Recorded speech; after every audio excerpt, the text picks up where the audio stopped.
Hey guys, it's podcast time. We have elected a new president, among other offices. Some surprises, not many. But we'll talk elections and we'll talk other stuff. A prominent historic building here in Knoxville burned down on Monday. That was pretty crazy. We'll talk about that, among other things, moving forward. We're Almost Agreement at gmail.com. Find us on Facebook, on Twitter, and YouTube. Go to the website, almostagreement.com. While you're there, check out all the cool stuff we got going on.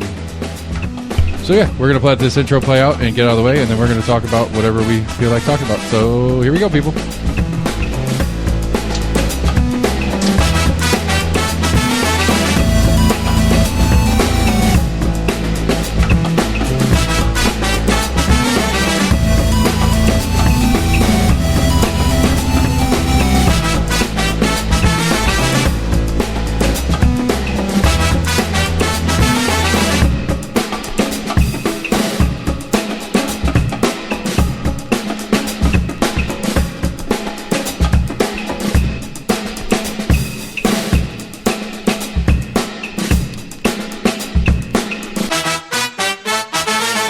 Hey, buddy. Hey. What's up with you? Oh, not much. Cool. What's new and exciting in your life? Nice road trip back from... Nothing new or exciting. Yeah, I mean, you drove all the way back from the halfway across the country. That was It wasn't that long of a drive. The cruise control was a definite bonus. I hadn't used cruise control that much in my whole life. Like, I had used it for so long, it got weird when I started using it again. It took me a while to get used to. I just never used it. Like, most of my cars, I've always had it, but it was just something I never really used. I always thought I could, kind of variate my speed well enough with just my gas pedal. I mean, I usually can, and I still do. I probably don't use the cruise control as much as I could, but I don't mind. But that's me. Traffic in Nashville, as always. As per usual. That's why I came back on a Sunday. I'm like, I hope there's not I think there was a Titans game, but I think there was just random road construction and bullshit going on. There's always bullshit going on in that town.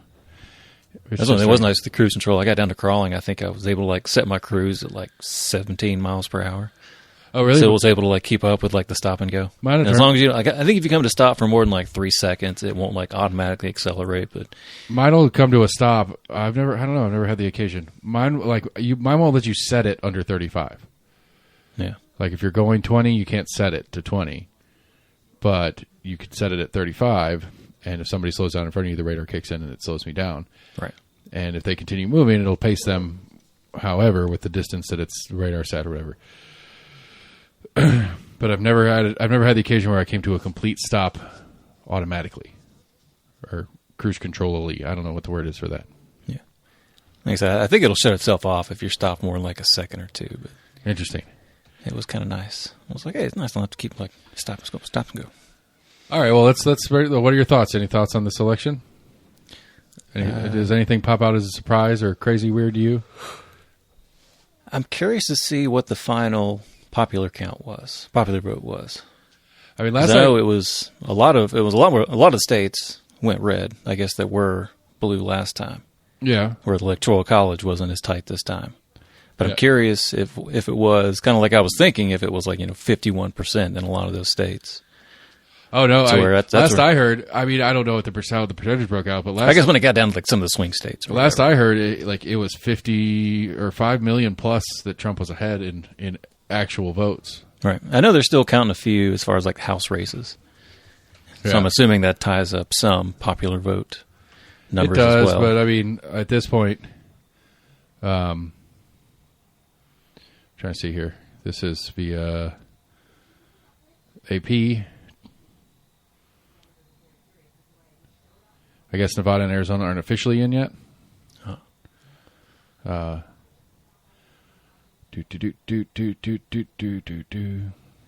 no, I don't think anything too surprising.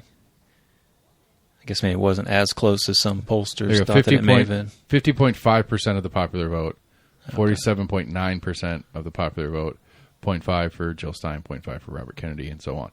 Yeah. That's where when you look at the Electoral College, it looks like, oh my gosh, everyone voted for him. 2.5%. I mean, it's 4+ million people. Sure. I mean, it's not an insignificant sum of people, but yes, the map looks like it was a huge. Right, but I think that's about what popular vote difference was last time. I think it was a couple million, maybe. Yeah, but you go back. This is the first time a Republican has won the popular vote and the electoral college vote since the 80 Bush. Something, or no, was Bush's it Bush? second term is 2003 or 2004 election. Okay, His post 9/11 election. right. So yeah, it's a big freaking deal. So, I mean, I'm not surprised that Trump won. I am surprised that Trump won as significantly as he won. He got all of the swing states: Georgia, North Carolina, Pennsylvania, Michigan, Wisconsin, and it looks like Arizona and Nevada. Yeah, those aren't official yet. That's crazy to me. Like, again, like, I mean, all the pollsters were like, the question was, like, the joke was, I guess, is like, were the pollsters just kind of being vague because they didn't want to accidentally do it wrong like they did with the Clinton era, the 2016 one? Pull up one of the swing states. I don't care which one. I'll say even then, it was still relatively close. Yeah. But again, I think that's kind of what I don't care as much for the electoral college system because it's all or nothing system. Right. It looks like except for Nebraska. Because Nebraska, he got right. Well, that was what they had a court case over, was whether or not Omaha could be their own like little split vote. Right. But that Omaha still went for Trump in it as well. Right. Well, because you get it down in here, it's Omaha and Lincoln. Oh, wait, are those blue? Are blue counties? Okay, that's county. Okay, yeah. But I think he ended up getting all 5, and it's not because they still had the split system. All right. But he still won all 5. Yeah, it's only like 2 or 3 districts, I think, or what they split it up into. Or is it just? It's 5. It's 5. The state has 5. No, for the presidential. Sorry. What do you mean? I thought it was like just Omaha that was its own like little one electoral vote. No, it's 5 split up by population through the state, and Omaha has enough population to be one entire district thing by itself. You know what I'm saying? No, I thought maybe the maps were just drawing out kind of funky whenever I was looking at it. I thought it made it look like it was its own kind of district where that one could go either way depending on whatever party. Yeah, their rule. Yeah, somebody said something about it on one of the. Or it was like 4-1 or 5-1. Right. When the polls first started closing, like I was watching some of the live, election day coverage, and their first kind of like preliminary guess once some numbers came in was 3-1-1. They said three Republican or 3 for Trump, 1 for Kamala, and 1 is still in the air. But at least according to this map from AP, it looks like he ended up with all 5. Yeah. Which, Jesus Christ, the entire state. I thought some of the swing states were still pretty close. Well, like you said, a couple percentage points could be 20,000 people or whatever. North Carolina's less than 200,000 votes, but it's 3.5 percentage points for Trump. Pennsylvania was 150,000 votes, but just 2 full percentage points win. Michigan was 1.5 points at 75,000 votes. Wisconsin was 30,000 votes at less than 1 point. Yeah. Georgia was at 120,000 votes, was about a 2-point swing for Trump. I mean, I agree. Like I used to be when we first started doing the show, like I was a hard traditionalist on the importance of the Electoral College. I think if we were just straight popular vote, like it should be, I will change my stance on that. I think it should be a straight popular vote because it would change the politics of campaigns. Right. Then Trump and Kamala might spend some time in parts of Tennessee because it would have mattered. It could have mattered. Probably not Tennessee, but I mean, no. If it's full, like Kamala would have gone to Memphis and Nashville. Yeah. Right. Kamala would have gone to Memphis and Nashville and Knoxville.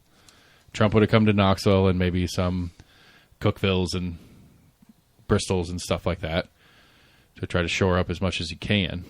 He still would have came to Nashville because there's all sorts of surrounding counties. Well, I don't know. But Republicans are mad at Nashville because Nashville refused to host the RNC a couple years ago. Did they refuse to?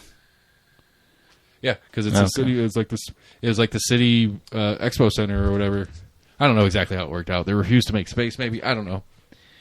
Knowing the Tennessee Republicans, it was probably the RNC wanted a weekend that was already booked, and they were mad at Nashville's sports authority or whoever runs their expo center for not bouncing somebody else out so they could do the RNC. I wouldn't be surprised. I don't know the truth. I'm just guessing.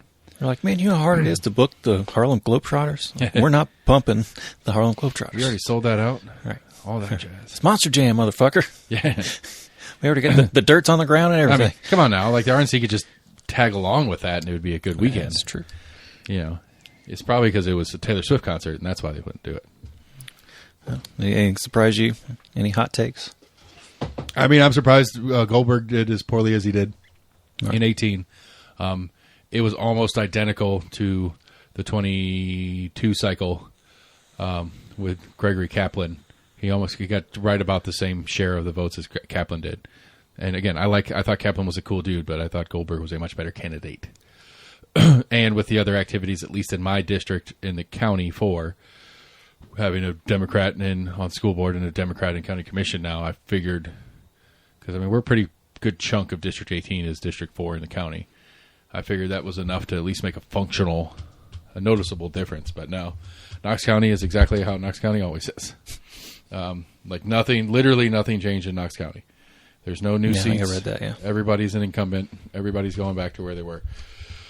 I was a little surprised that Gloria didn't do a little better.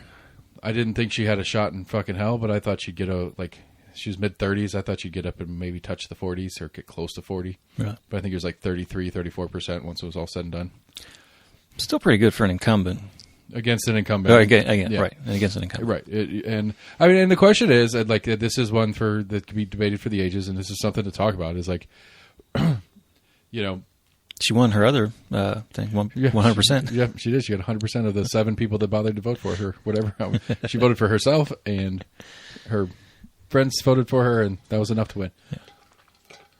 But, so the question to me is, was that a true reflection of the political makeup of Knox County as it stands, or is some of that, because to me the question, is it that down ballot, I'm pissed off at the Democrats for this presidential mess. I think what they're doing is terrible. I don't like the way they inserted Harris into this. That's very possible. I couldn't have voted for, I wasn't gonna, I didn't want to vote for Trump, but Harris is so bad, I'm gonna end up voting for Trump. But I still like Democrats down ballot. No, that's the question I have, because there's got to be people on there. Because I remember my ballot, I ended up doing RFK Jr. because I didn't really think about who I wanted to pick. I just, I'm not going to pick one of the two at this point. It's just I will not do it, and I will suffer the verbal lashings from partisan peoples as they come. And did RFK as a double waste, I guess. Just I'm not only voting for a guy that doesn't have a chance to win, who doesn't even want to win at this point. And just didn't bother getting his name off the ballot because it wasn't affecting his future. And as things changed, so did RFK. I did vote for Gloria. I did vote for Goldberg. Who else did I have? I didn't have that. My ballot was pretty small. I voted for Becky. I love my Becky. Mm-hmm. And I think that was it. I think that was my entire ballot. President. You voted on the amendment. No, I'm not a city resident. I couldn't. That's right. Although I'm very happy. I'm very pleased to announce that item 1 passed. Item 2 did not. That's exactly how I believe it should have gone. So at least in the city of Knoxville, the ridiculous part is almost 3 times. I think is what the math was. About 3 times as many people voted on the charter amendments than voted in the last city election. Wow. And so it's a bunch of people voting in it that don't bother voting in the actual election, that they're making decisions on how the election works. Second one, was that the one that was damn near split 50-50? Yeah, it was super close. It was right at a point, I think, once it was all said and done. A little surprised. I mean, it's surprising in the fact that, you figure a lot of people would skip it because they don't know what the fuck it's trying to say to them. You figured a good number of people just vote yes obligatorily, which I'm the inverse on. When we get the other ballots that have, should we retain these judges or appoint new ones? I am exclusively appoint new ones. Let's appoint somebody new. Because I don't know. I mean, how do you, it's such a weird thing. How would you, who would bother and have the understanding to say whether this judge should be retained or not? But I'm trying to think. Did I miss something else? What else was on my ballot? I had District 18, District 6. I voted for Timmy B. Like I said last week or 2 weeks ago, Timmy automatically says no to federal spending, and that's a win in my book. I don't care. And so, I was if I was placing a parlay with my ballot, I lost badly because I was 2 and 3 in my 5 picks that I got to do. But if I were going back to predictions, I think I predicted Marsha. I think I predicted Trump. I definitely predicted Tim. And then I did predict Goldberg, which was a loser. But then everybody else I predicted was right. I didn't predict any upsets in any of the other seats. 18 was the only one that was going to be an upset in my book. Nice. And so on my punditry predictive skills, I nailed it minus. And you know what? It was a conflict of interest. I should have abstained from picking that race because I was voting in it. Right? That's my excuse, right? Yeah, sure. So, because it's not fair for me to pick it and then make a decision to help make the thing come true. Because I can vote for my own picks. It's like Pete Rose betting on baseball games. He kicked it a couple weeks ago. Yeah, it was a bummer. I did hear some sports dorks talking about how he's going to get inducted in the Hall of Fame. Like they're going to lift the ban now. It's like, I hope not. That's actually kind of salt in the wound, in my opinion. Like it's almost. I don't think so. Like his fame for being banned is almost as awesome as would be. Like I just feel like it's, maybe they should put his ban in the Hall of Fame. That'd be great. The Pete Rose ban. The longest ban still upheld. Yep. Because screw that guy for betting on other stuff. Which I don't see any issue with putting him in now. I mean, you essentially you withheld him essentially that honor of being inducted while he was alive. Yeah, but I don't agree that they should have banned him in the first place. Like, I'm not opposed to or you're not allowed to bet on the sport you're playing, but he wasn't betting on games he was in, or if he was betting on himself and his team. So when he was coaching, I think so. When he was manager, I don't recall, to be honest with you. They got rules for a reason. I got no problem with that. I mean, I can't play stupid. I didn't know I couldn't do it. Because I'm assuming it probably wasn't the first time he got busted doing it. So I'm sure he probably got a couple slaps on the wrist. That would be some deep dive. We need to do a deep dive into the history of that because I don't know it. I really don't know it other than he, like yeah. I mean, we were young when it happened. Yeah, the parts that I do, at least that I'd heard on it, are that it was not pre. He never, or at least the evidence never showed him betting on any games that he was in, or if he was in them, he was betting on himself. So it wasn't like he couldn't throw a game to win a bet. That's not the point. Well, I mean, I think that is the point of not letting people gamble in the game they play. You don't want a boxer betting against himself. Well, that just makes it that much more egregious. But they have reasons why you don't bet in the sport in which you play. It's not like you don't have friends on the other teams as well, especially if you're a manager. Yeah, you're right. I can see where you go with that for sure. I mean, it's easy. It's an easy slippery slide down instead of just being like, okay, guys, it's okay if you bet, just not on games you play. So, and then you have starting pitchers that are betting on their own team. They're like, well, I didn't pitch. I mean, yeah, I mean, because that's where you eventually basically start allowing all of that. If you just say you're going around the locker room. It's okay as long as you're not playing in that game. I mean, it's been funny in football. I've heard stories of like players in pregame, like just kind of chatting with the other team while they're doing their warm ups and stuff like that, and dudes being like, "Hey, I got you on my fantasy team this week." Right. And like I don't know anybody that play like that's not true. Most people that I play fantasy with, there's some wager to it. It's usually not none of the leagues that I play in are significant. Right. It's usually like a $50 buy-in, and then the first and second place get like 70-30 split of the pool minus the fees for the site that we hosted on or something like that. Right. But I don't know, whatever. That's still gambling, I guess, technically. But anyway, yeah, that's a bummer. It's a bummer Pete Rose died. But yeah, it's been a couple months, I want to say. It's been a little bit, yeah. just came to mind about gambling on stuff. So was it Quincy Jones just passed? Quincy Jones just died. Yeah, I always forget that his daughter is that actress that's in a bunch of stuff. Rashida Jones, I think is her name. Is that his daughter? Yeah. Huh. I got a random like it was Nepo babies that deserve their fame or something like that was the list. And it was like Kate Hudson, because her mom's Goldie Hawn. I can't remember who her dad is, but it's Goldie Hawn and some other. Kurt Russell. Yeah, is it Kurt Russell? Yeah, yeah. So I've seen a couple things of them being like one of the longest, like enduring, kind of like Hollywood relationships. I think they're still married to this day. Good for them. That's nice. Yeah, I liked her. I remember Kurt Russell had some good stuff back in the day. Big Trouble in Little China. It's classic. Yeah. Classic film. Yeah, it was Overboard. I saw. Overboard, yeah. Came on. It's like reruns the other day. But so, yeah, did you see the story about the Knoxville College thing? Yeah. That's pretty nuts. Didn't see anything new on it.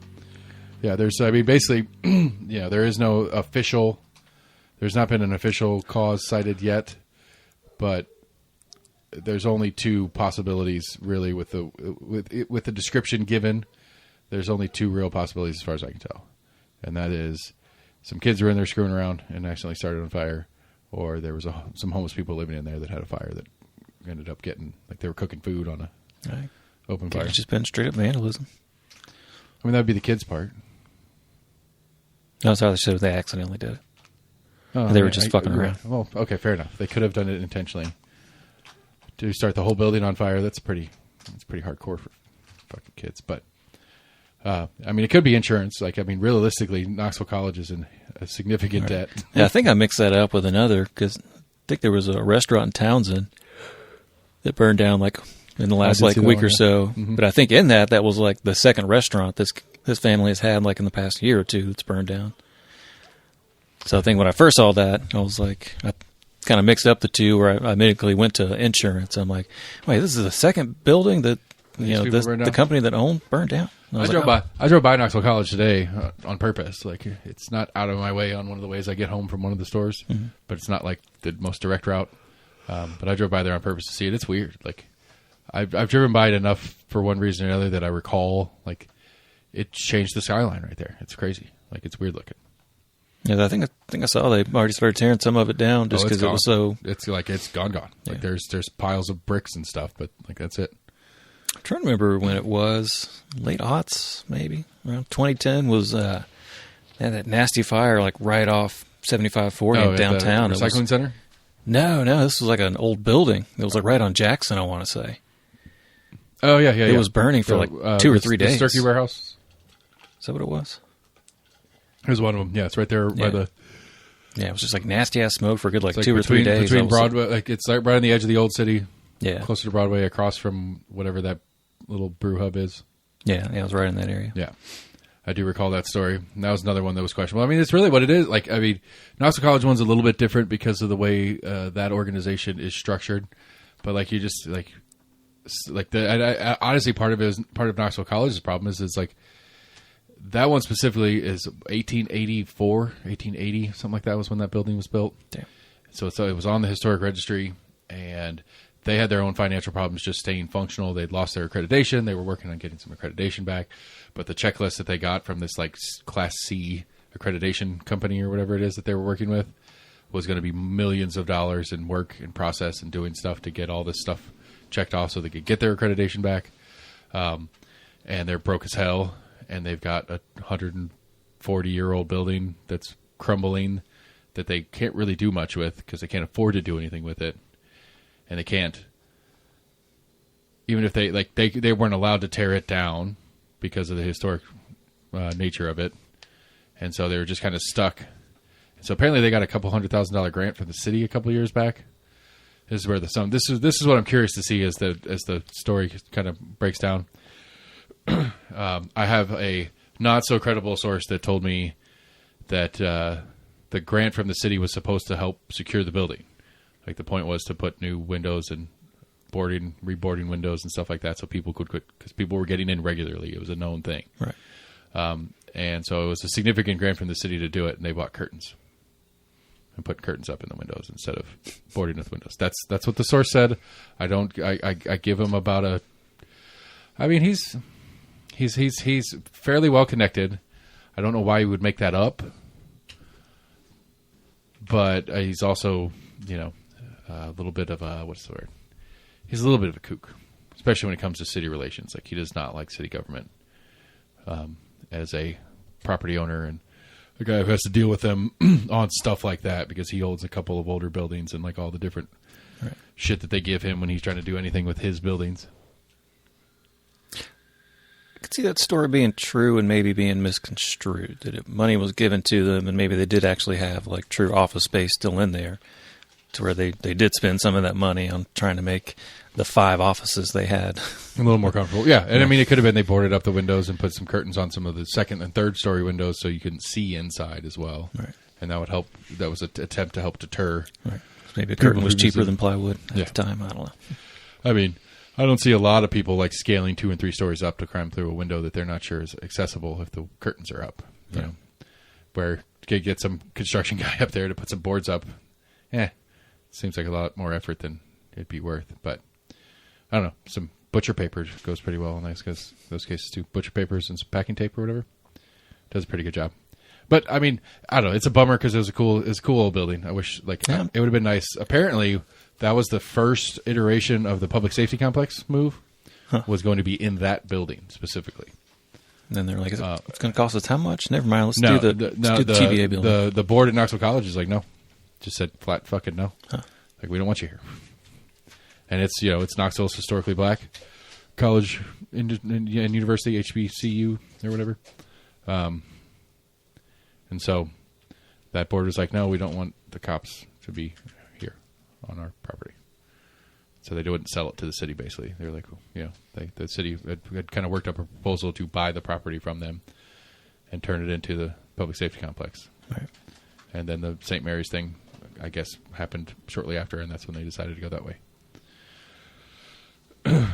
So, anyway, bummer it's burned down. The building next door is pretty messed up, and those are the 2 old buildings.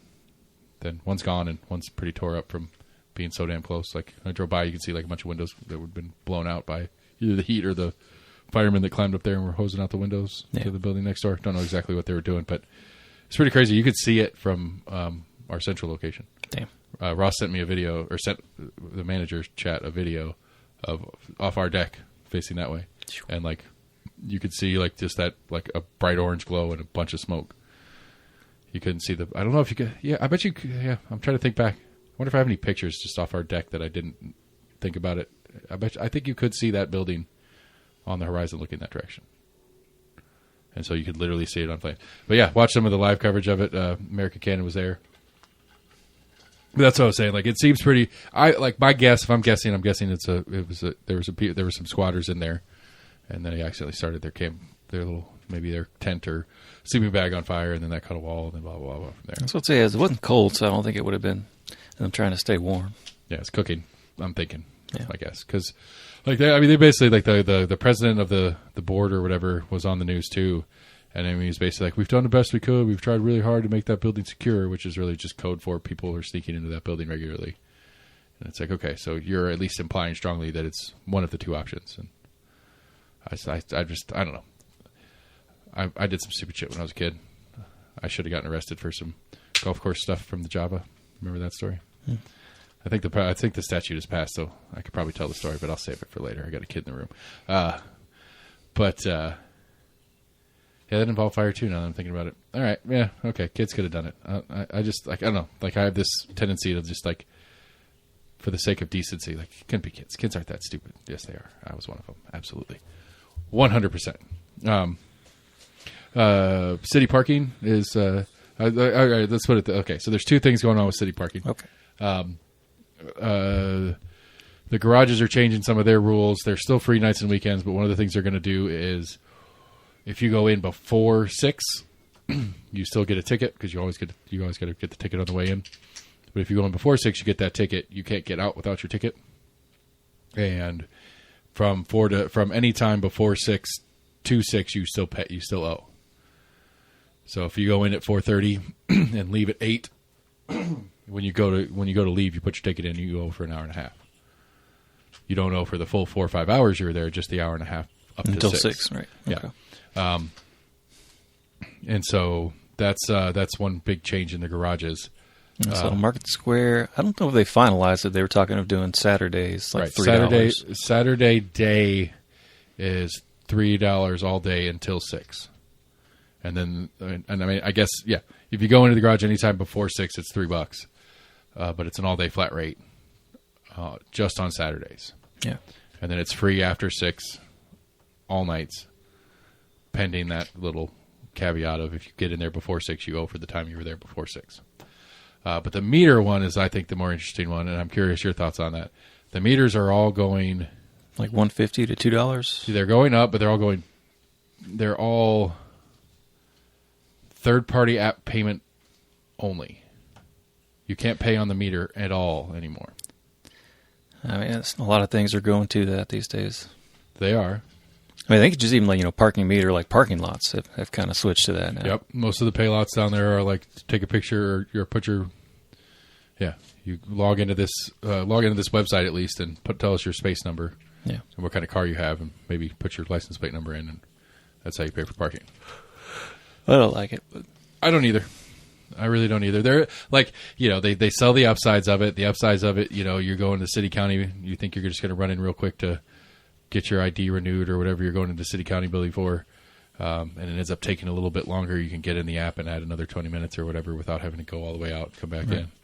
I guess that's cool. For some reason, I think that I wouldn't mind it as much if it was like a single app that was like a city-ran app or something, state-run app. But that'd be hard to... That would limit it to essentially like one company that could run those. Well, no, unless you had all the meters just done by the city. I mean, the city owns the meters. It would just be that to add all that software and digital infrastructure for it to be inside the city's tech department, basically. Right.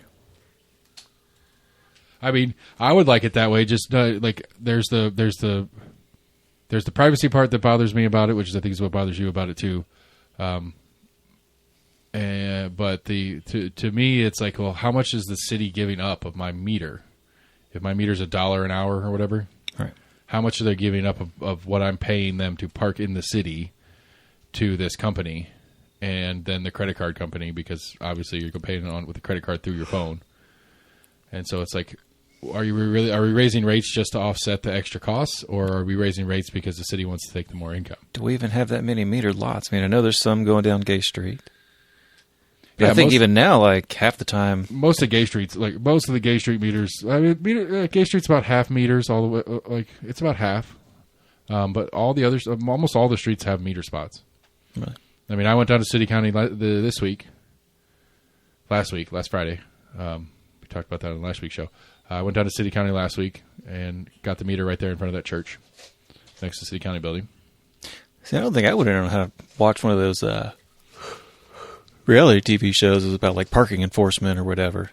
That I always thought if you're pulling into a spot, your meter would be the one closest to your front right bumper, your front passenger bumper. But I think it's actually your passenger rear bumper is the one you're supposed to use. It depends on the meter setup.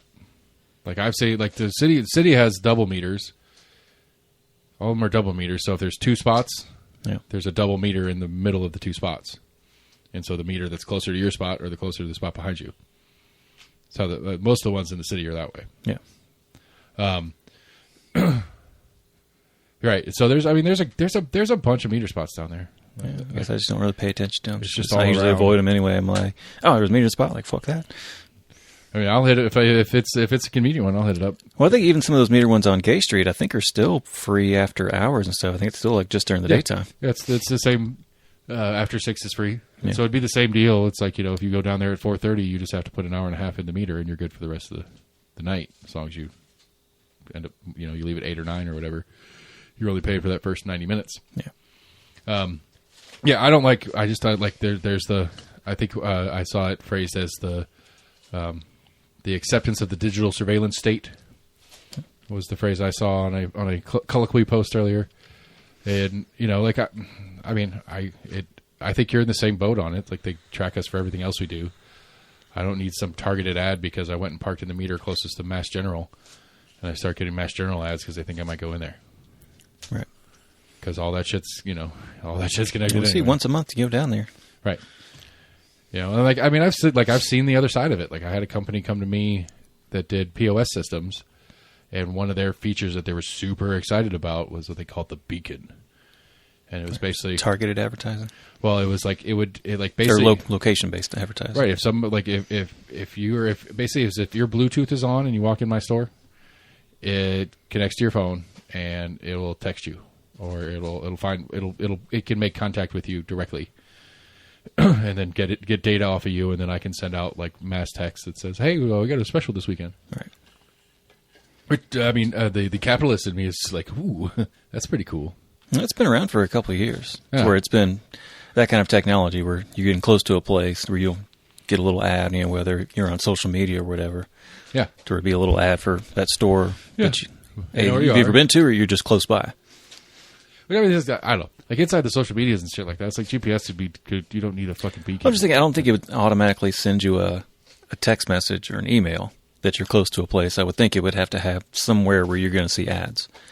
Where I would think most likely it would be social media, right? Or putting in your browser ads if you're on your internet browser and got like border ads. But yeah, either way, I don't know. I'm not a fan of it. I don't like it. I wish we wouldn't. I certainly wish the state wouldn't, like, more than private industry is a different animal. We can argue about what they should and shouldn't be allowed to do, but the state should be the last to, and they should avoid it. Like, I don't know. I just like it bothers me in general how much the state, in the grandest term of the state, is pushing away from cash and check. They want credit cards on everything, too. Wants an overstatement. Well, no, so it depends on what it is. City County building, or not City County building. Civic Center is cashless now. I'll bet you dollars to donuts that baseball stadium when it's open is going to be cashless. Yeah. It's like all the different things that you do are cashless. And it's like, I get the convenience-ish of it.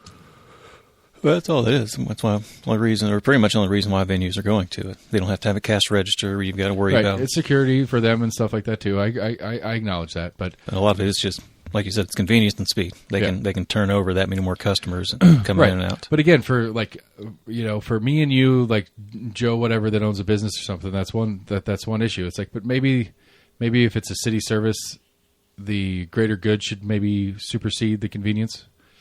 And it is a greater good to the local community to move in cash. Just is. I mean, has the city clerk's office or whatever, or county clerk, said they're not accepting cash anymore? I don't know. That's a good question. I don't know the answer to that one. I don't know if the clerk's office is cashless. I mean, I know like the DMVs are. You can still pay cash yet. They do charge you for the credit card fee now, at least. All right, that should be. Even when I want to pay that extra fee, I'll pay in cash. Yeah, there's a fee for paying in cash. I got to go get my. I got to get my ID updated, and I'm going to have to go. I'm going to try to remember to bring cash with me, and not. I just always forget it. Like I just don't carry cash enough, and it's like, oh shit. Yeah, and it's a lot. They do it's like a $3 minimum, and it's like, well, I know how this shit works. 3% of 30 is not $3.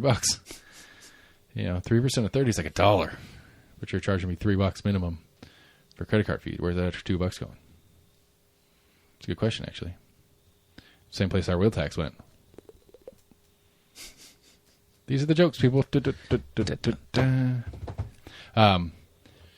yeah, I mean, we need to. I don't know. I wish. I'm waiting. It's getting closer. It's getting closer to where I'm going to start charging customers for their convenience. Gas stations started doing it for a while, or at least anything under $1. I know, like Weigel started doing that. They basically were like, if you run anything under $1, we're automatically going to add like a 50-cent fee to it. Yeah, you used to not be able to do that when we worked there. That was technically illegal. To add a fee? Mm-hmm. Yeah, we didn't have a way to do it. Well, I'm saying like it was technically. Well, like technically we could have, I guess, because ours were all just like you put in a price, grocery price, typed in the price, non-grocery. There was no scanning, so you were manually typing in prices anyway. Yeah. So, but yeah, that used to be illegal, but it's not anymore, and I think that's appropriate. But yeah, I'm just waiting for Kmart. What was illegal about it? I mean, it was just it was like the whole credit card fee thing was hidden, and it was legally hidden from the public. Amex was one of the fun ones. You couldn't it was illegal for you to charge it was illegal to add a surcharge for Amex users, even though Amex users charge the company more. to run their stuff. There's a bunch of different weird stuff in that. I don't remember. They have some weird names. It's kind of like, I don't know if it was like SEC that basically said you couldn't do that. The little places, if you had your own credit card machine or whatever, you couldn't add an extra fee for running a card. Yeah. I don't know whether it was law or rules inside the SEC or it's just a threat basically. Like, all right, well, if you're going to do that, we're just not going to we're not going to process any of your payments. Right. Yeah, I mean, it's a significant. It turns into a significant sum of money, and right. And it is its own set of inflationary issues on top of other standard inflation. So it adds to it.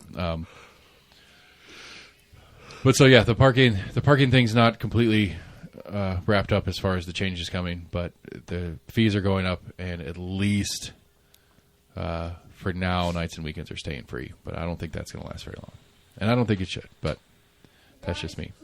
I think they should. I think they should try to encourage people to use other methods to get in and out of downtown, especially on nights and weekends. I mean, like that's part of the logic of it. It's like, okay, yeah, cool. I want to go downtown to do what at 7:00 on a Tuesday night? I'm likely going to a concert at Tennessee Theater, or maybe the Bijou, or I'm going into Market Square to hang out and hit up some of the bars and restaurants down there, and then get back in my car and drive home. Did we talk about doing a ride share? Maybe. We've talked about a bunch of different... Yeah. I mean, I wonder how well that would work downtown. I think, I think, if Cat could figure out some sort of express system from a number of different parts around town, just be like a park and ride. I mean, I've said this phrase 1,000 times. Like, if I could go park at the mall and get a ride down to Market Square, that was quick. Right. And, and more importantly, I could get a ride back. Because I could go, I can get on a bus.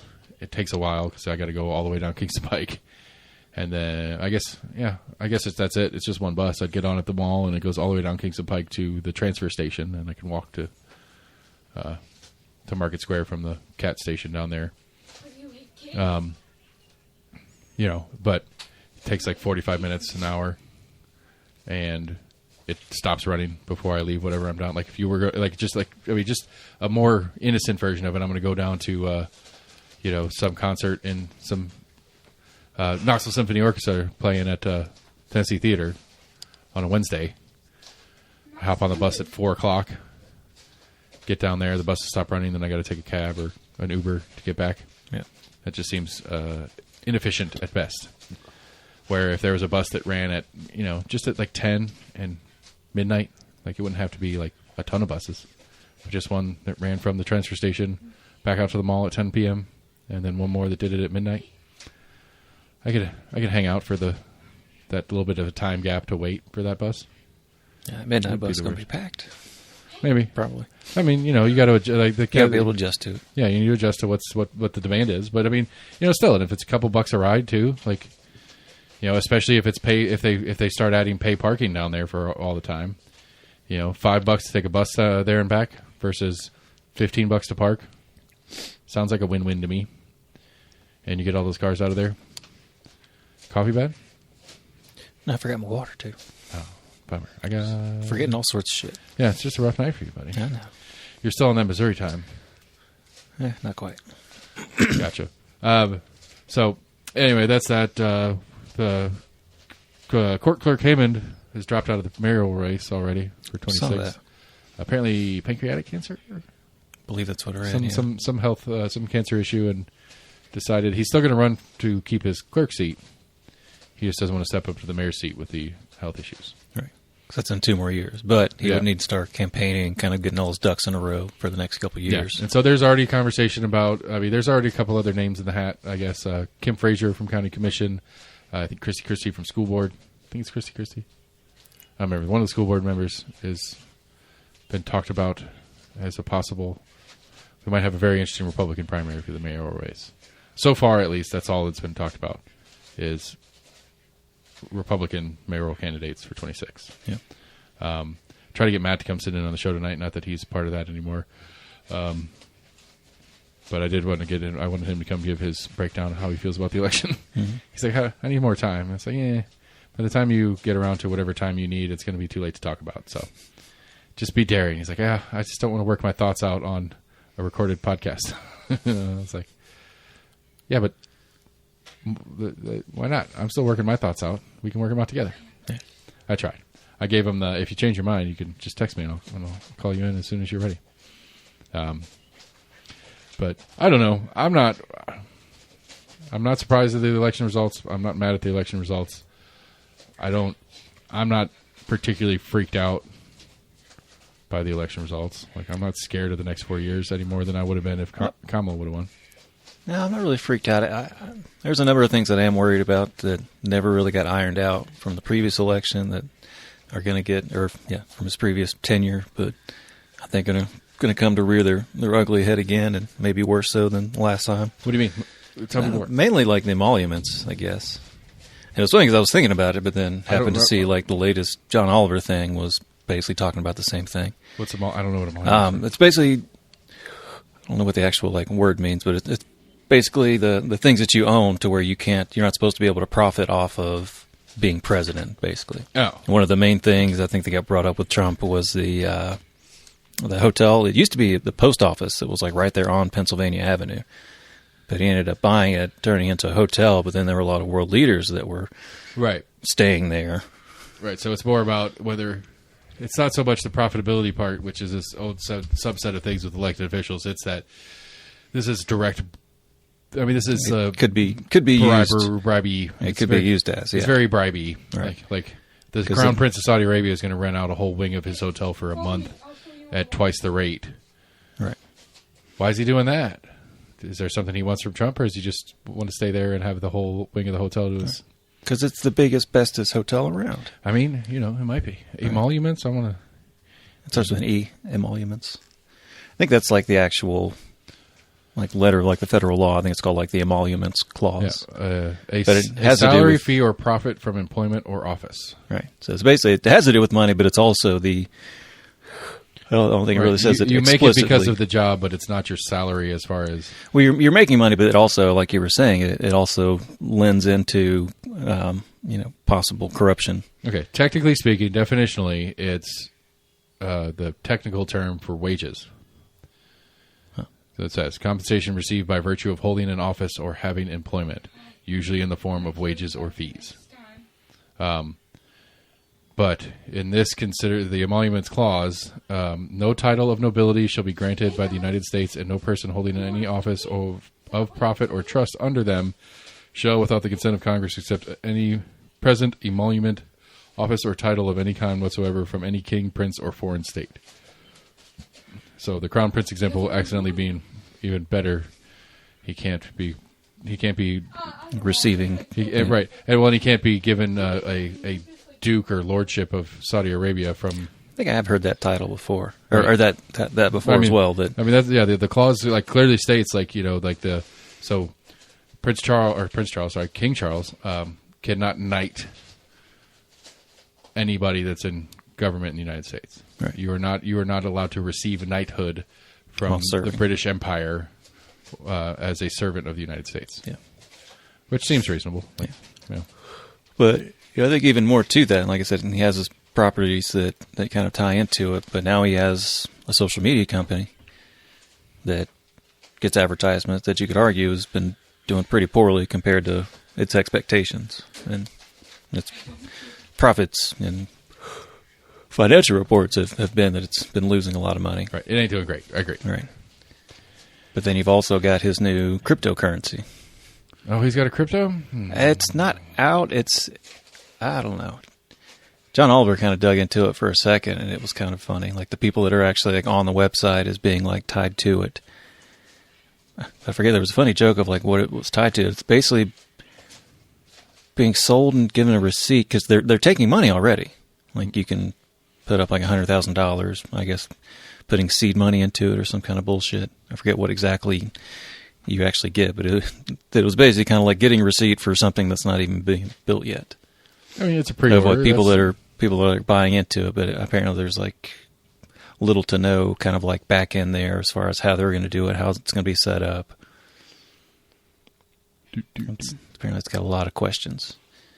But then, even with, him kind of calling, I don't know if he dubbed himself King of Crypto, but a lot of people consider him being, very friendly to crypto. But yeah, I mean, I think that would just kind of make it even that much more odd if you're going to try to bring a cryptocurrency into the market and be the president of the United States at the same time. I acknowledge that one. Okay.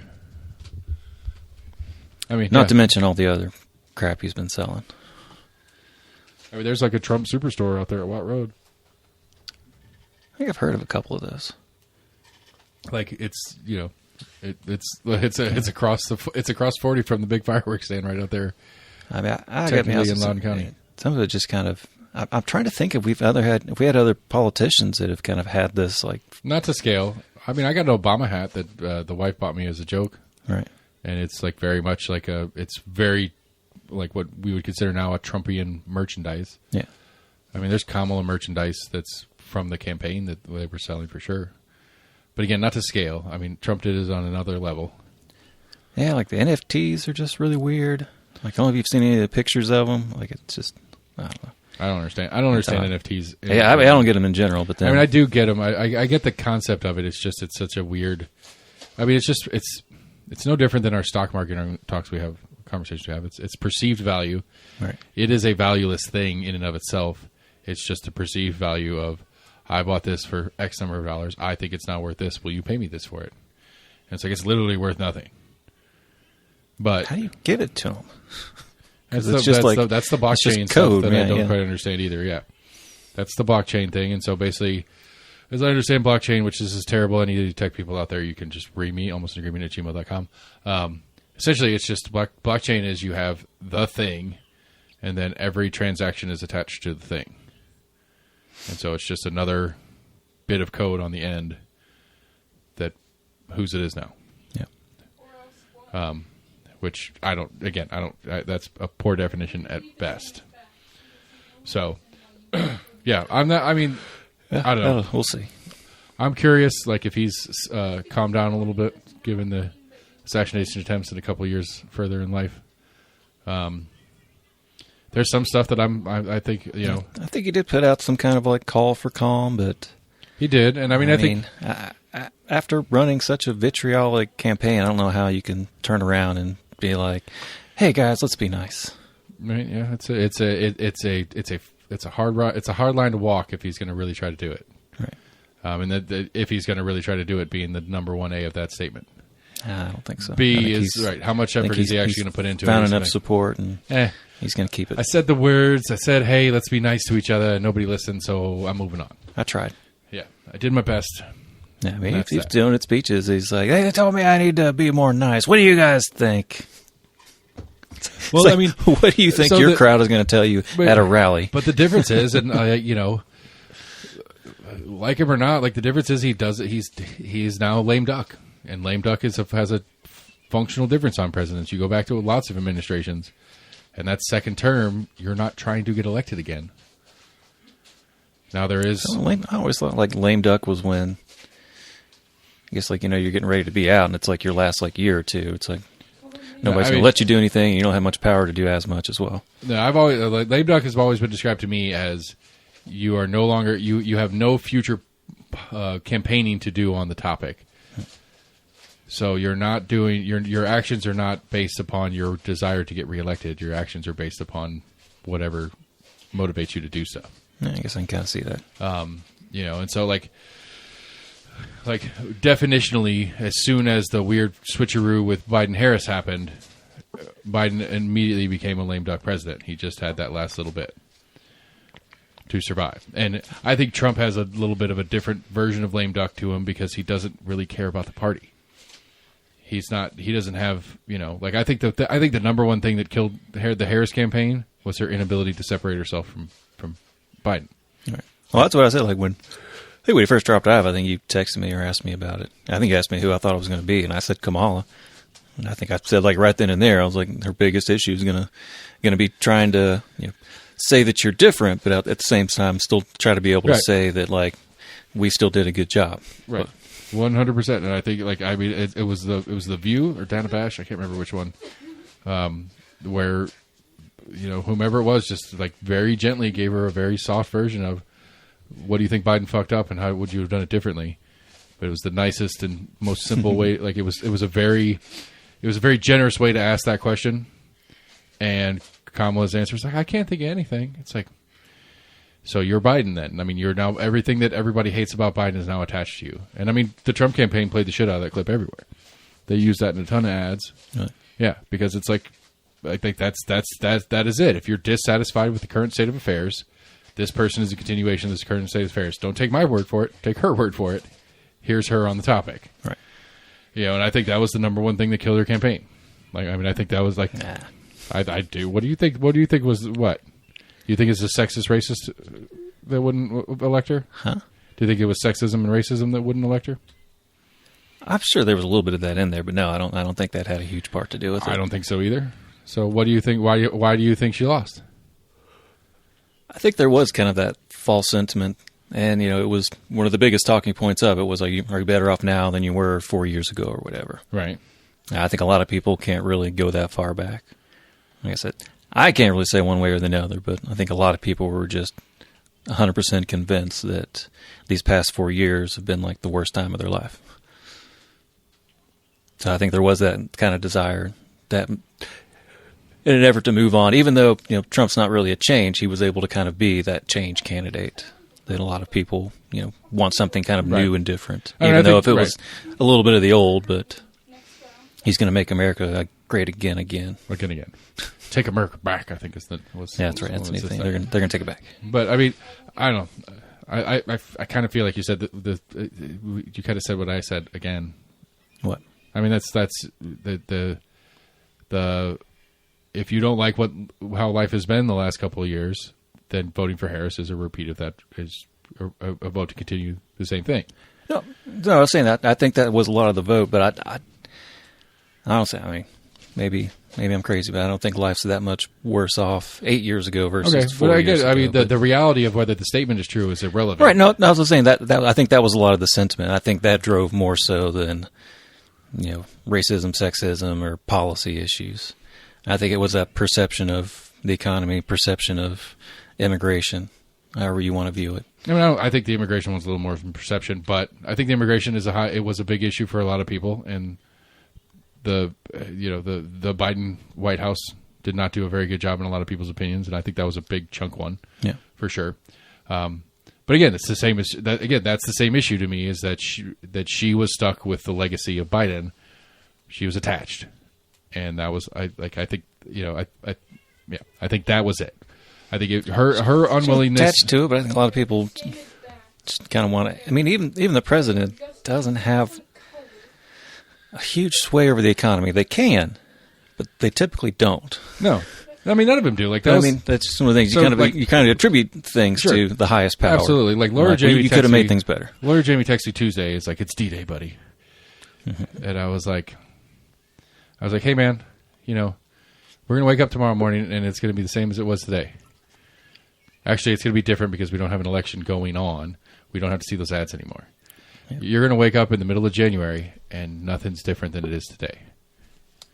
Like, what are you worried about? Or like, I can't remember what exactly I said, but it was basically like, you know, neither one of them are going to have substantive changes in your day to day when it comes down to it. Right. Like, you know, so what are you like? What is your big issue that you're concerned about? He said democracy, which I kind of giggled at him for, but I was like, okay, I truly don't think. I can see why people can get to the conclusion of, but I don't think Trump's going to try to keep the seat. I think he's going to hit his 4 and he's going to bounce. Whether he's going to stay active in the like, if he's going to, whether or not he's going to stay active like an Obama or a Clinton are in the behind the scenes game, or if he's just going to go back to his golf course and truly retire. I don't think Obama's been doing a lot behind the scenes. I mean, outside of like during like election seasons, I think he's gone out. He's always back, and he's right. He's always on the campaign trail when it's time to be on the campaign trail. He's not a 4-year campaigner for the next guy, but once the candidate is established, he makes his rounds to do his thing. So did Bill Clinton, Bill Clinton's getting really old. Yeah. Like he's younger than both Obama not Obama. He's younger than Biden and Trump is. I think Clinton's only like 70. No, I know he's already had a heart attack, if not 2. He was looking rough. One of those speeches, he was looking real rough. Looks pretty old. Anyway, so like to be like this dictatorship thing that everybody keeps throwing around, I just don't see it because the GOP doesn't like him enough to let him get away with it. I don't. I mean, enough of the party is reticent enough not to piss him off. Yeah, but that's because they needed him for elections. They don't need him for elections anymore because he can't run again. He still holds a sway over a chunk of America that could care less about them but love Trump much more. I mean, I don't disagree with that sentiment. I just don't. I don't see that as an issue for the party moving forward. It's going to take him a few years to transition out of the Trumplicans back into the Republicans of old, or whether they adjust to become more Trumplican long term or not. But I don't think the party. I mean, you already so we have, what is it, 51? The 52 or 53? Oh, Senate. Yeah, 52 or 53 maybe. Election.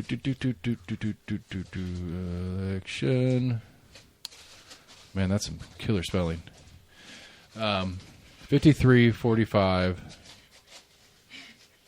Still 2 outstanding races or something?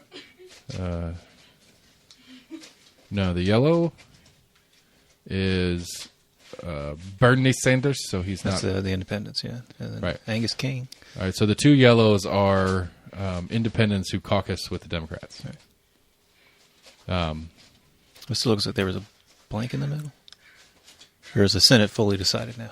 Yeah, the Senate's fully decided. Okay, never mind. 53, 45. No. Yeah, 53. Yeah, 53. Yeah. Yeah. No, that's only 98. No, then with the 2. Oh, yeah, 2, yeah. 100. You're right. Yeah. Sorry. I can count with the maths and stuff. Yeah, I'm a struggle too.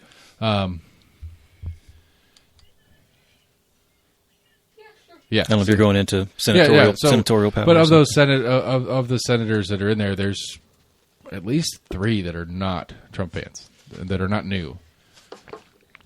Like? I've tried to remember. I mean, some have spoken against him, but they've all kind of coalesced. Rand Paul's not a big fan out of Kentucky.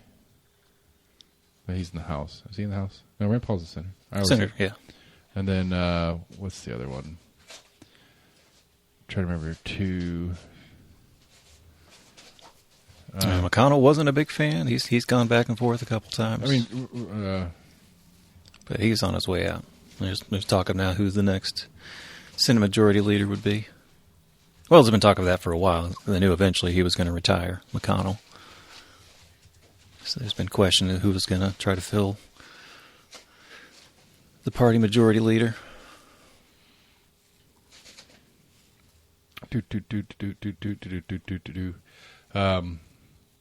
There's a Wikipedia page for this. Yeah. Cabinet level, vice presidents, other executive branch officials. Cabinet level official. Dick Cheney. Yeah, that's okay. I'm okay with him being angry as often as possible. Current U.S. Senator Suzanne Collins. There we go. Okay. Mitt doesn't like him. He's not running again. But he's got a couple more years to finish the term he's got. Bob Corker from Tennessee doesn't like him. Former senator. Yeah. So anyway, my point is there are enough bodies that even though it's a 53, you got 1 or 2 there. Yeah. Okay. And these are people that went on the record, I guess. Yeah. Yeah, I don't know. There's enough that if Trump puts something in that he doesn't, it's not guaranteed that it's going to go through the Senate because there's 53 Republicans. That's the kind of point I'm trying to get to. Yeah, I don't know. I just don't get it. I don't know. I just don't. And the House is close enough too that I'm not thinking that's going to be any. It's not like he's going to be able to just fully and run his agenda. And well, that's what I thought before the election. I was like, there's not really a huge sway either way. That the House and Senate are still going to be closely split to where it's still going to be a little bit of a hurdle to get anything done. Right. And so, especially anything like extremely crazy, like, I don't know, throwing away the 22nd Amendment or whatever it is, terming presidents to 2 terms. Like, I don't think he's going to get a House and Senate to pass.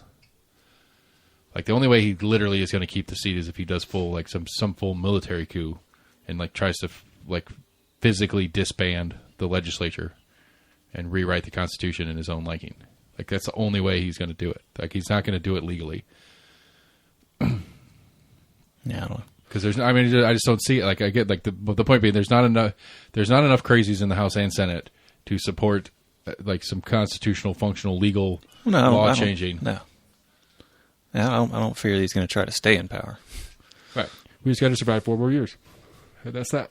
I mean, I think he's going to have the issue, that was kind of labeled as Biden of being the old man, that he's going to have to fight that off for a while. Yeah. Yeah, he certainly has an uphill battle. I mean, it's not going to be an easy, like I said, I don't think he's going to just do whatever he wants. I don't think he's got, like, I think there's a couple of things that I think electorally he does have mandates from this election. I think he does have mandates to do something in the immigration department. Whether this mass deportation that he said he's going to do is going to happen or not, I don't know. Again, you're going to have to at least get some legislation to put some funding in place for you to pull it off. That would really fuck up the economy. Sure it would. If he did I think he I think he knows that, and I think the thing with Trump is, like, we all know he'll say whatever, and whether he'll do whatever is a separate animal. Like, I think he's smart enough to know that it'll be damaging to his economy, and I think that's all he really cares about is the legacy of economy. And if he deports all of the migrant workers that we've got, then that's going to do some real damage to the economy. And I think the tariff thing that he's all super excited about doing is we'll see how reactionary he is to dropping, like, that 60%, 100% tariff he's talking about doing with China. Yeah. And when, whatever it is that people can't buy anymore because it's too expensive now because of the tariff. That all is going to land on his feet. He's been bragging about it. And whether he can take the heat of people hating him for their household economy is, I think he's real receptive to that. I think that's one of the few things he actually cares about is how people feel about him and money. Yeah. And so you take those two things and everybody's like, I hate you because of money. He's going to be like, let me fix that for you. Yeah. I wonder if the economy doesn't start to improve within a couple of years, how much, Democrats kind of got to blame COVID. I wonder how much the GOP will then blame, like, it was the previous administration. We're trying to dig ourselves out of the hole that they will try. They put us in.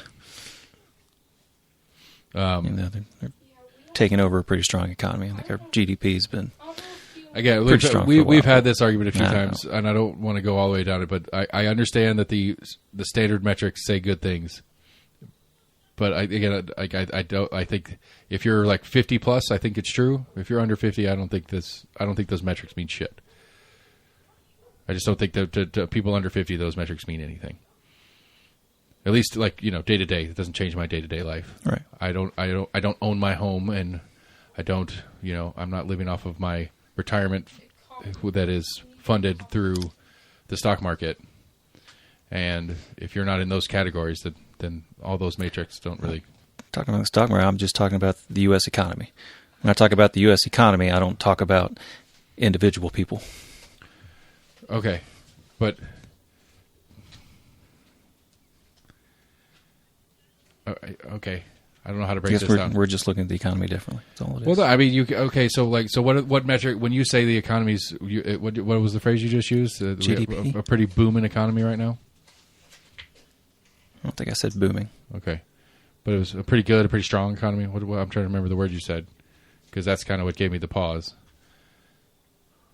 Is it growing? I don't know. I don't remember the exact word now. Okay. Like, what metrics, so GDP was one metric you've mentioned. What metrics are you using to make the statement? It's mainly just GDP. Okay. So we make a lot of stuff and it sells for X. We don't even make that much stuff. This much money moves around. Is really all the GDP is. Yeah. The economy of American industry and businesses. I mean, every transaction that takes place in the U.S. contributes to the GDP. So right. I buy a bar of soap for $2. That's $2 that goes into GDP. All right. Okay. That is a metric that's used to test the temperature of the overall economy. I think there's a lot more to it than that, because what percentage of people are spending their $2 on soap? I agree. It is complicated. I don't know why you wanted to jump to the extreme and be like, well, I don't have individually. I was looking at the macro level. With the macro, I understand it's completely, and I wasn't trying to simplify it or anything. Okay, but the macro level is just the sum of the micro, and if the micro is really not, if the micro is if only 10% of the micro is actually feels positive about I'm sorry, you're right. The economy is shit right now. Okay. I'm completely wrong. Don't look at any numbers. The economy is fucked. Okay. Everybody sell. I mean, what are you selling? Anything. Okay. Anything you got, sell it. I agree. Do it. And get gold bars. Yep. Don't use cash. And crypto and NFTs. Yeah, NFTs. Just make sure you got a lot of flash drives. Stock up on flash drives. Just go buy a big 5 terabyte external hard drive. Yeah. And we'll bury it in the backyard in a steel box so that we knows where it is. But yeah, I don't know. We'll see. Like I said, I think he most important thing to him is economy and how people feel about him and his actions in the economy. So I'm not really super scared of that. Ooh, that's an interesting one. I didn't know that. I didn't even think about a bunch of governor races. There weren't that many. See, that's interesting to me. North Carolina elected by 15 points a Democratic governor, and still elected Trump in the Electoral College. That's super interesting to me. I don't know the race. I don't know the players, to be honest with you. Josh Stein versus Mark Robinson. That's right. You remember Mark Robinson hitting the news in the past few weeks? Probably. Which one? I don't remember which one. Had some interesting browser history. And see the one where there was, what was it? It had some, it was some dating app or something, and they had some racial sexual stuff. Yeah. Yeah. Okay, you're right. That was a particularly bad Republican candidate is what we're getting to. Okay. Oh, yeah. A whole lot of bad press that came out. Yeah, I do recall someone that was running on pretty evangelical, if I'm not mistaken. Yeah, I'm sure. Sounds about right for Dem peeps over yonder. So you sent me this story. What do we know about it? Tell me more about this story. I think I read a good little chunk of it. That this guy basically found that, I think he said for the past 50, 55 years, that on our state laws, we technically have a state income tax. That's just, it's consistently always been set at 0%. So this guy, I guess, found that out, and I guess it's gone through the House at least 2 sessions. Not income tax, property tax. Okay, sorry, property tax. Gotcha. There is on the books. There is a state property tax. Yeah, sorry, I misspoke. But it's always been at 0. But this guy looked at it and said, well, at some point the legislature could decide to add state property tax in. Right. It already exists. They just have to change the percentage. Exactly. Fascinating. So I guess it's actually gone through the amendment process. And I think it said it's gone through the General Assembly twice. So I was saying, I think on the next election cycle, it may be up for everyone to vote upon it being a state amendment. Cool. I like it. Let's amend that. Get that corrected. Yeah. He noticed on his property assessment that it says, quote, all property shall be assessed for state and local taxation. And I thought, wait a minute, we don't pay state property tax. Why is it in the Constitution? The process is still in place where the General Assembly just has to say we need more money and then assign a tax rate. So it says in 1949, Tennessee legislature replaced state property tax with our current sales tax. But instead of actually dissolving the state property tax, they just moved it to 0. And she's been sitting there for 70 years. That's neat. A few Democrats did oppose the proposal. Oppose this proposal. State Senator Jeff Yarborough of Nashville posed a question asking if Tennessee should block itself from ever having the option. Speaking of weird tax options, that reminded me. The city of Knoxville is bringing an ordinance to change their hotel-motel tax, to raise the rate, and to apparently when it was set up, it was only set up to pay back the loan for World's Fair Park and the Expo Center remodel and all that stuff. And so 100% of the sales from the hotel-motel tax has to go to paying that debt. And they want to raise the rate, and as the original one, as soon as the Expo Center is paid off, the hotel-motel tax falls off. And so they want to take the sunset provision off. Is the Expo Center paid off? No. I was about to say. It's got like 10 more years. I know they've had it quote-unquote finished for a while, but I know it was a pretty big damn remodel. Yeah, 30-something. And I mean, really what it is, I like, nobody said this yet, but like the first thing that popped in my head, it's like they want to open this up because that's how the county is paying their portion of the stadium project. Increased hotel motel tax? Not an increase on it. They're just using their hotel motel diverting tax. it. Right, because the county ordinance, rephrase, state law allows for a hotel motel tax, but it can only be used on tourism-based expenditures. And so the county already is collecting it, and they're using it on different stuff.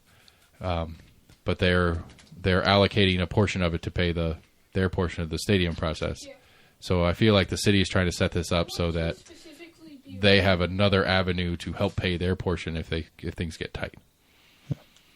But there's also and they also reference wanting to do some updates to the Civic, which I wholly oppose updates to the Civic unless those updates include burning it down and building a new one.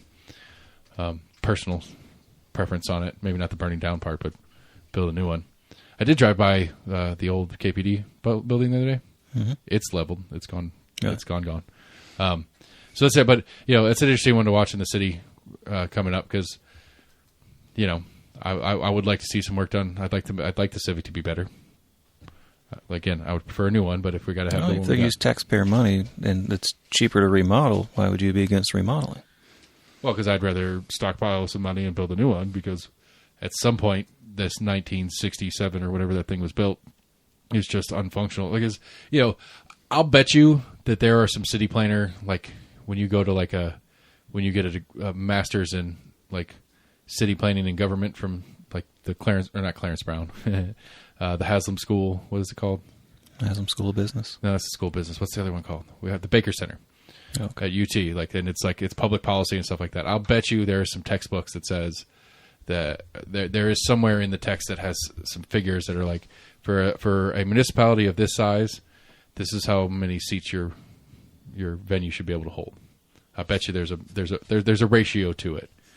Maybe it's not in the Baker Center, but I'll bet you somewhere out there is like an agreed upon ratio to how big your civic center should be to how many people live in your township. I'll bet you. I think they would also factor in neighboring cities as well. Sure. And I would say it's like FBI does, like the FBI annually goes through every, with maybe not annually, but they put out a study for every county in every state of the country, as well as every municipality who has their own police force. And they do this number crunching thing where they have this. It's a big fat equation. They fill in a bunch of things and they say, this is how many cops you should have. That's why whenever you hear them talking about where X number of officers under goal or whatever, that goal is it's a number set by the FBI from this big formula. And I would assume that in the same format there is an entity that puts together a formula for public amenities like a stadium or something like that. But I agree, it's got to be, it's got to be flexible to the situation. Like, if we, I don't know, if Bristol, because otherwise Neyland Stadium wouldn't be that big. Well, I don't think that's the university is a different. That's outside the. It's not city property, where the Civic is, and the baseball stadium is going to be city property. True. And until recently, it's been very, like hit and miss on whether they're doing anything in Neyland. Now Thompson Bowling does, especially now that alcohol is allowed, has been doing a lot more stuff, which is maybe changes. That might change the math too. And it says, well, you have this 20. What's Thompson, like 20,000, 18,000? I don't know. I feel like I should know that. So you have Thompson that's like, whatever. And so that would change the matrix. It's like, well, you have one that's publicly usable. You don't need as big a one over here if you have that one over there. But either way, the point is this tax is going to help with those amenities. And so I'm on board with it because I don't usually... diverting the tax, but... It's not that. Well, no, it's... Well, the idea, at least as I understand it, is the additional percentage is going to go into other things. While the current... I'm confused. Did they add... The request is to raise the rate and remove the sunset. At one point you were saying that we were taking the existing hotel motel tax, but they were diverting those taxes into paying off other funds instead of, I guess, those tax funds going into the general fund. They can't go into general. Right, they have to go into touristy items by state law, and so it's to raise the rate and remove the sunset period. So that when they do, so they could either raise the rate and make more and pay the Civic or the World's Fair off sooner, but then all that extra, but they can keep bringing that money in for other projects after, or they can continue paying. Like I think it's 3% now, and they want to go up to 5%. I think is what it is. I'm not sure on the percentages exactly, but they want to take that extra 2% and spend it elsewhere. Keep paying that 3% on the Expo Center until it's paid off, and then have that full 5% to do whatever they want with on the other side. That's the idea as I understand it. Sorry, I lost you somewhere in there. Yeah, no, they're not trying to divert from. They still have to pay off the Expo Center for sure, but some of it. And anyway, I don't know. I don't think it's the worst idea ever. Got to fix our deficits. I mean, it's one way to do it. Like I will see. I got to get with Becky about the gas tax changes that are coming up. What they're going to do? They still haven't decided. They're talking about that little chip that you're going to put in your car, and so you have to report your mileage to the state every year, and you're going to pay by mileage instead of by gallons of gas. We talked about that. Did they pass that? They're running the pilot program right now. Mm-hmm. She's one of them. Her car has one, which is probably not a very good sample, since in session she's driving at least back and forth to Nashville once a week. Right. If not more than once a week. And other random trips that she does. I don't know if that'd be equatable to a normal person or not. Be a good question. I go to Nashville like maybe 5 times a year, so once every other month would probably be about average for me. But then that's the other question too on that one. Is like, well, what happens like when you drove to Missouri, you did a bunch of mileage outside of the state of Tennessee? I'm sure you put like a little exception in there, like it says normal. Yeah. But even then, I mean, a lot of people, do at least one road trip a year, maybe. I don't know. Yeah, but I mean, that's because that's the thing with the gas tax is like, again, that one taxes more than just Tennesseans, because if you're driving from Ohio to Florida or whatever, you drive through and fill up in Tennessee, we collect gas tax on you, and we use your money to fix Tennessee roads. And so that's going to be an interesting one, because that's a significant sum of money when it all breaks down to it, and it's a significant sum of money that's not enough for the work that needs to be done. They did get half of. I did see your basketball referee Panson friend on the Facebook the other day. Oh, very excited. On. Yeah, very excitedly showing off the new the bridge they rebuilt on I-26 or whatever. Nice. So it's open. It's got two-way traffic on a single bridge, while they're rebuilding the other bridge that got torn up, and then probably rebuilding that bridge too, because I don't know that that's a long-term bridge they built. I want to say, I don't know if it's open back up or about to. Section of 40 in North Carolina, I think, was back to kind of like you were saying, where I think it's like one lane in each direction. Right. I think that was shut down for at least a couple. Right, where it fell off into the river. Or parts of it, yeah. Yeah. Yeah, that's pretty like so. I ordered some stuff from a company in Nashville. They're back up and running and doing their thing, but shipped via FedEx. It went down to Atlanta and then back up. Not all the way down to Atlanta, but it went into Georgia. It came down and around the mountains to get here. I got another package from that same company that's coming from the post office, and I don't have tracking on it, but I'm really curious which route the post office is using for the same thing. Just pure curiosity. I'm just curious how the different companies are working around this. All right. So, It's fun. A lot of tractor trailers. Yeah, they are. Let's see what else. What else is going on that I missed? I don't know. I don't have like that was the presidential stuff's the presidential stuff. We got a couple months before he takes office. There's been a bunch of different chatter about who he's going to place where and what cabinet positions, but I don't know who any of these people are anyway. Yeah. So he named his chief of staff, but it's nobody I'd ever heard of. Yeah, some lady. But I don't know a lot of names anyway. Yeah, I did. Yeah, it was one of those like I recognized the name, I heard it before. I think she was in his cabinet last time around, but it was not in that capacity.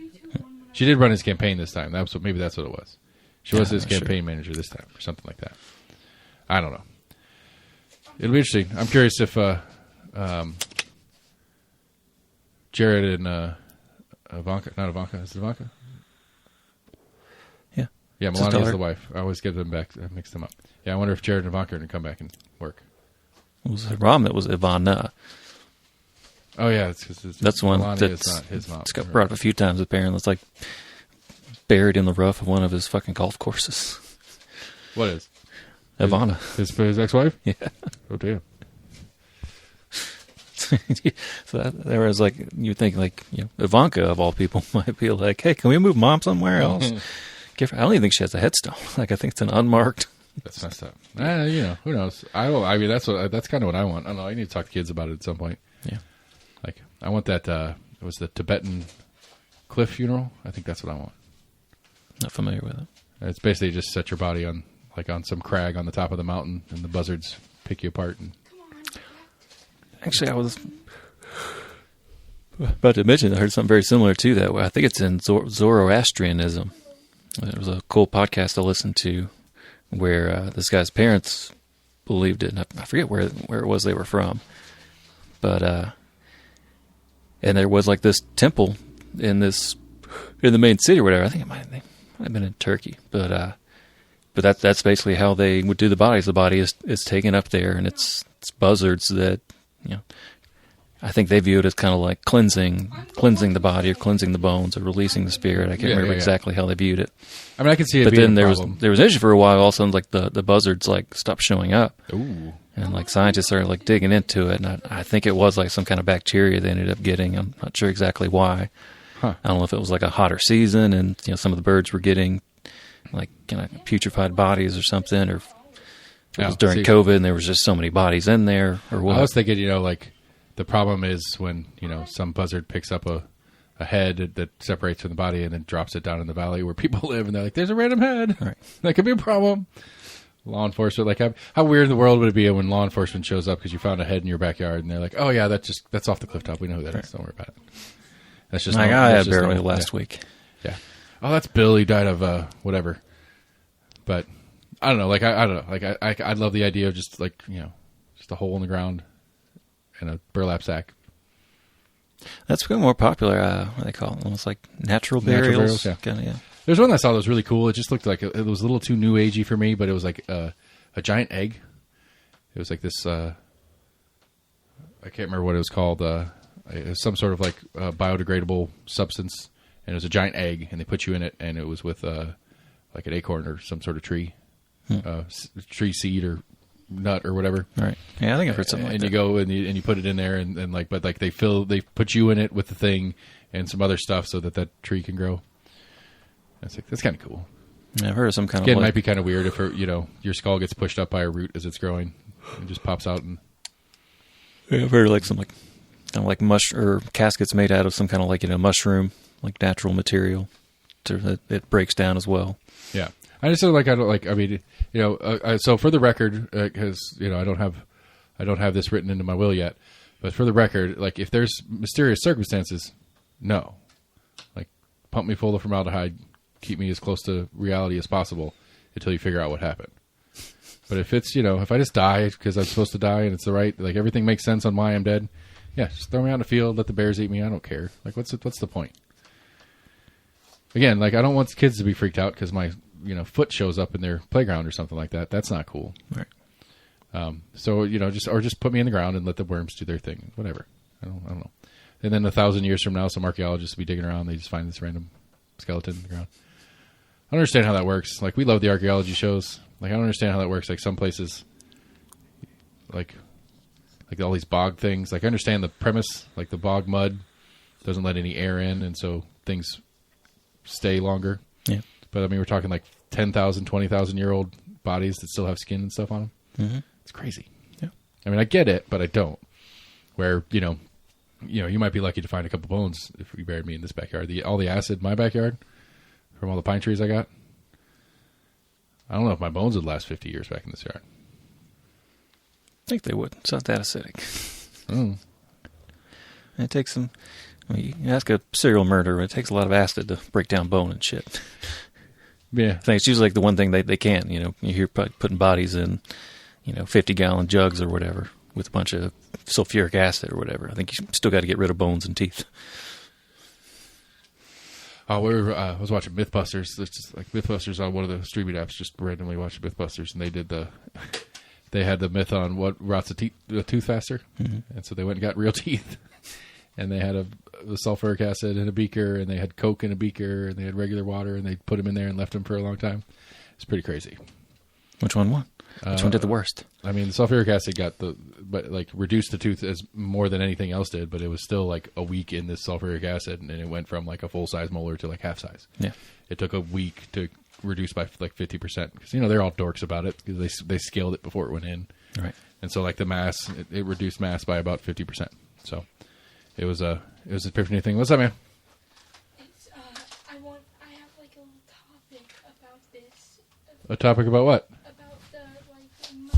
About the burning the teeth and stuff. Well, come over here and say it in the microphone. You want to topic from my kid? So yeah, I have a topic where it's like which type of soda corrodes the teeth the most, and I learned from that surprisingly it's not lemon lime or anything like that. It's actually cherry. So cherry flavor rots teeth faster, or something? According to the studies, yeah. Very interesting. I could Cherry cola. I could imagine. I mean, so you got the cola that's pretty bad for your teeth anyway. I would imagine like that cherry concentrate's pretty.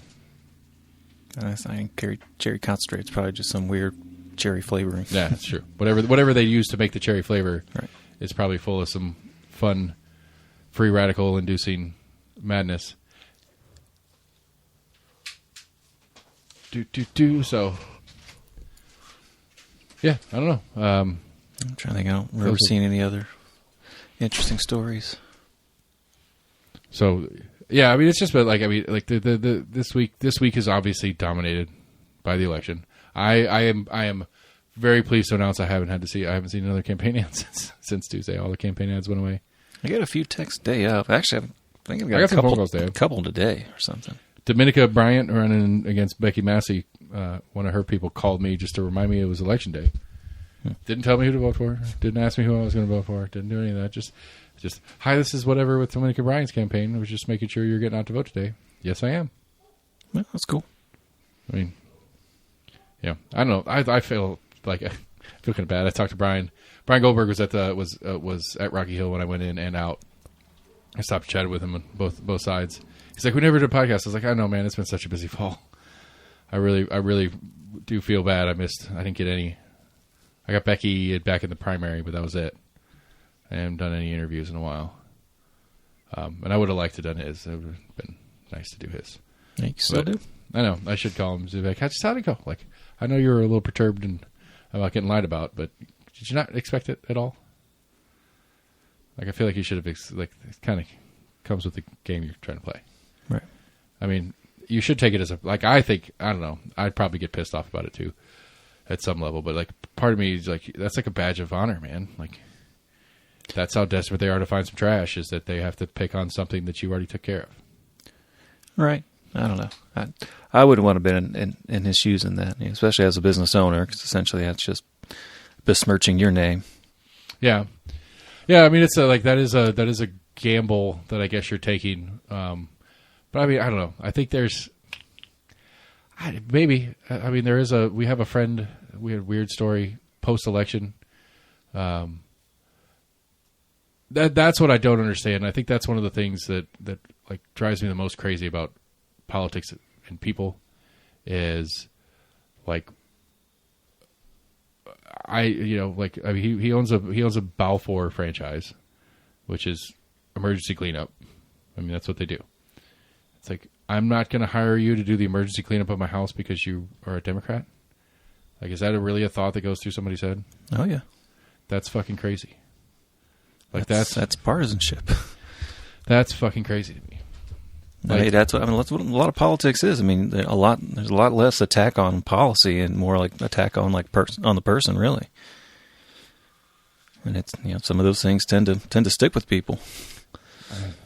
I don't know. As far as kind of giving them a reason to vote or vote against someone. I mean, I can see if I ever needed his services that I might make some sort of joke about, like, I might pay you late, wink, wink, as a terrible joke, right. about, on him.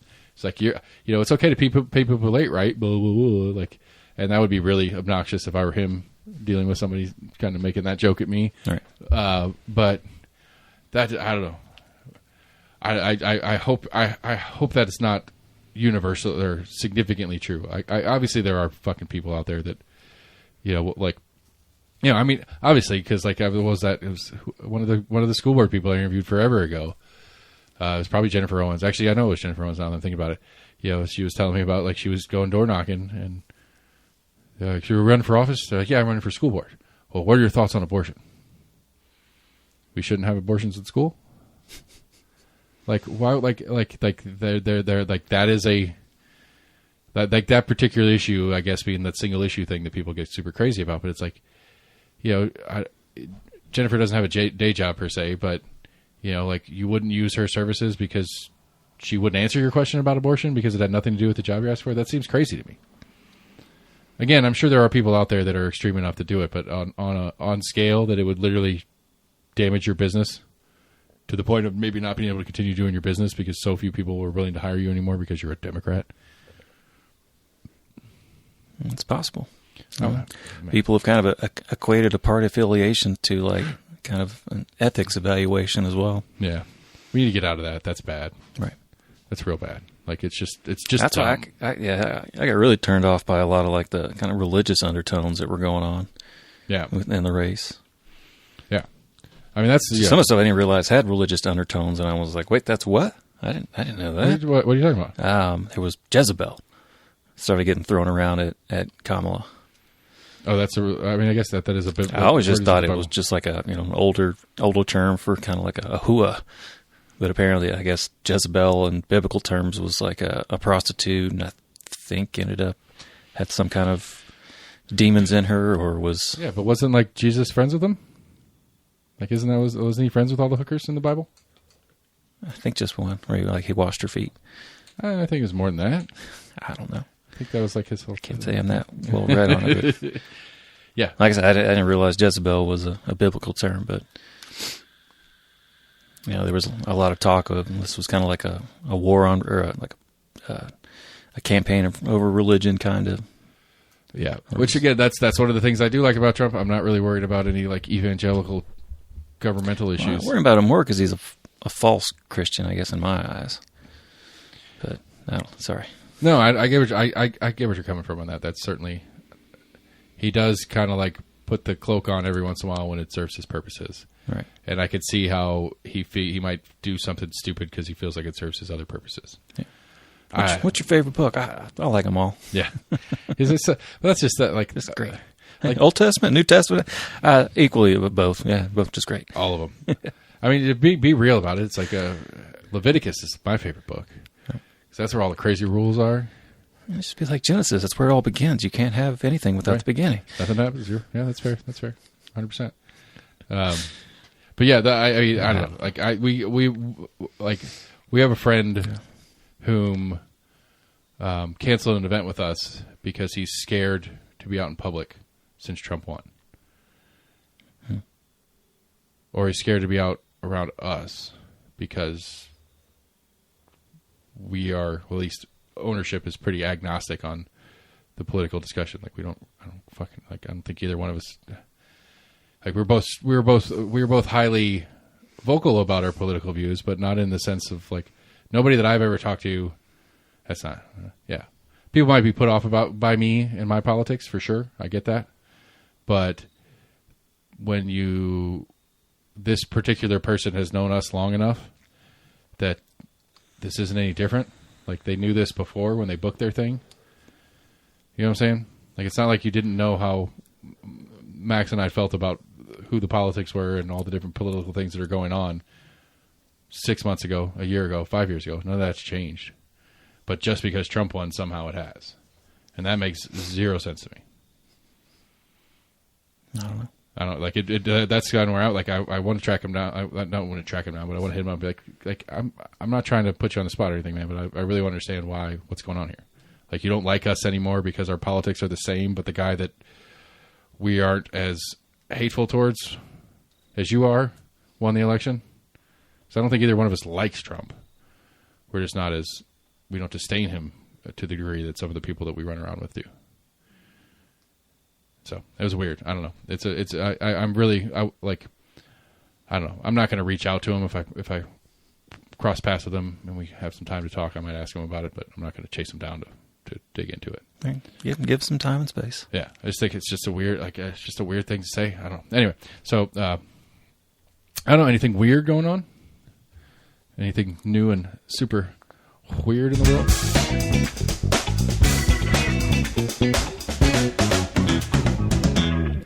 Let's see here. Yeah, it's kind of lame.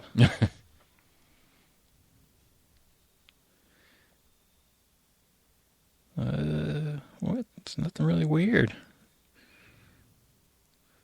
There's a hockey one that's kind of weird. The reigning Stanley Cup champions, Florida Panthers' newest lucky charm. They're wearing robes to games, and it's working. Wearing robes to games. Panthers often show up to work in their suits. Until further notice, they're wearing robes. Let's explain. Let's explain indeed, please. The Stanley Cup champion Panthers got personalized bathrobes for their two-game trip to Finland last week, a gift from the team. They showed up for the 2 games. They are wearing the robes. They won both games. And since hockey streaks are never messed with, the robes are still in style. Every Panthers player showed up at the arena Thursday wearing the robes, which remain unbeaten. I love it. I love it. Like, I had to wash my Packers, my game day gear because the Packers lost this last weekend. Really? Yep. And, like, the eldest who came to the game with me in Nashville, he refuses to wear the jersey that we wore, but we beat Tennessee when we were there. And so every day before the game, or any game day, I go and put the jersey in his room. And it was doing pretty well for us for a couple weeks. And now we lost, so we're going to have to switch up the wardrobes for the game day coming up. We're off this weekend, so I don't have to worry about it. But I think it's fun. I think it's the most fun thing ever. I think that's what I love about sports, just being kind of silly with it. I don't sit and yell at the TV like me yelling at the TV is changing anything that's going on. But I do. I like leaning into the absurdity of some of it. I think some of those can be fun, but some people take it way too.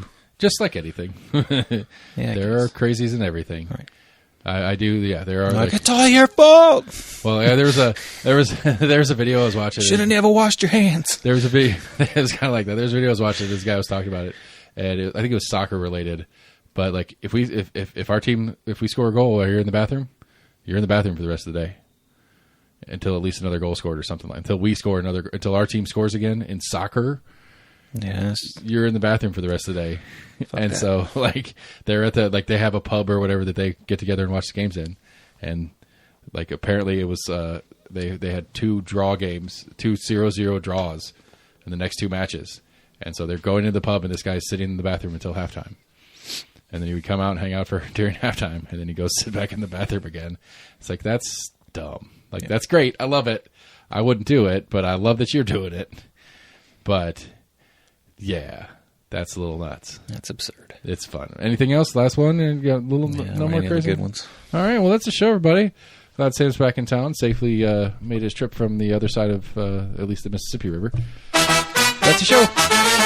Almost here, everybody. We did a show. We're Almost Agreement at gmail.com, Facebook, Twitter, YouTube. Go to the website, almostagreement.com. Check out what we got going on there. Hit us up with some emails or get us on our Facebook page or something like that. Let us know what you are missing in your life, and we'll see if we can't fix it for you. Favorite podcast provider, all those cool things that you do there. Like, Fred, follow, share, text your friends, whatever you can do to keep things going. I promise I will bring some guests in at some point in the near future. It is holiday season, so it's going to get extra crazy, and it's already been a crazy fall. So, anyway, we're going to do more shows as more shows come. So we'll talk to you soon. Goodbye, everybody.